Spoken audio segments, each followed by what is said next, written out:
I don't know what I did. Sitting here, looking down, drowning ends in my spit. I think I know what it was, what I said to you last night.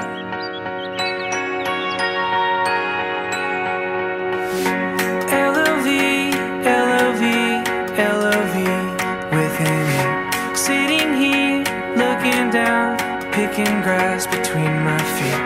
If I flew to where you are, would you even understand?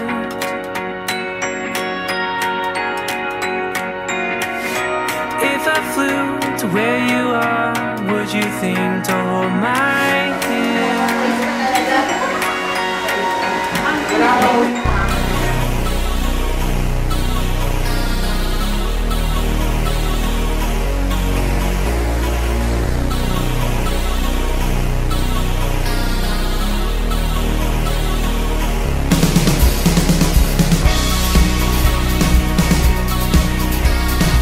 Today we are celebrating Ate and Kuya much-awaited event, their wedding. We thank you all for gracing this joyful occasion, especially to those who took a leave of absence from work and for us who traveled from the other side of the sun just to be with Kuya and Ate today.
I'm the tita of Javian. Ako yung nag-alaga sa kanya since nag-over ng ate ko noon, mother niya. Parang ako na rin ang tumayong second mother niya.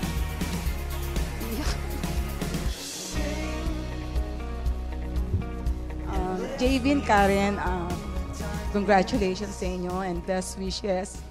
Sana mahalang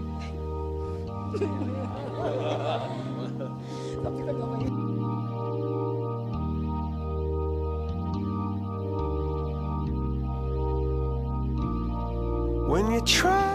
Hindi ako ready dito talaga.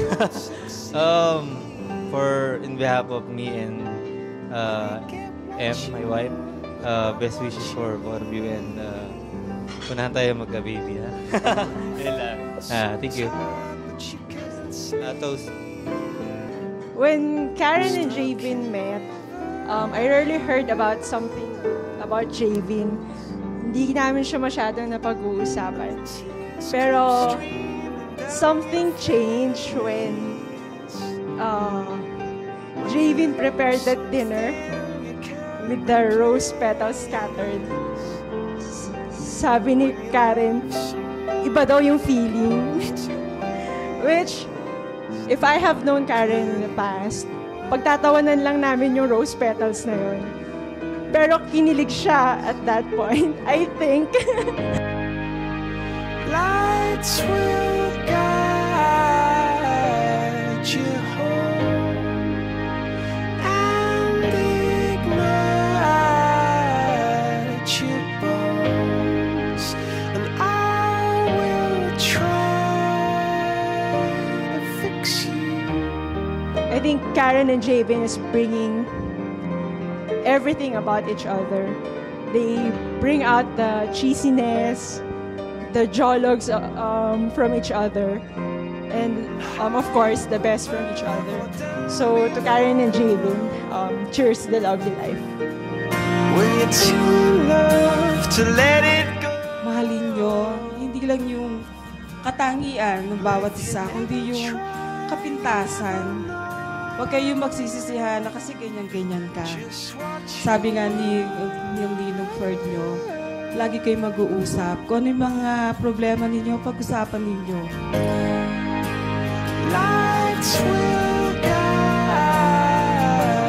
you home and ignite your bones. And I will try to fix you. Pag ako'y nagagalit sa aking mga anak, sinasabi ko sa kanila, buti pa mag-asawa na kayo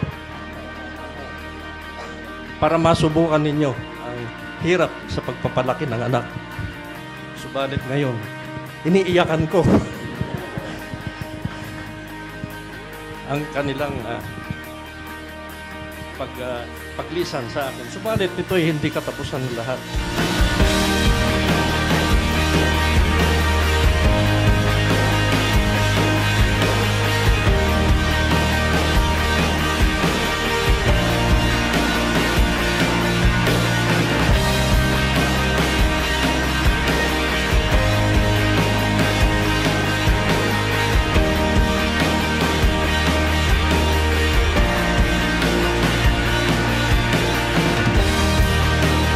Tears stream down your face when you lose something you cannot replace.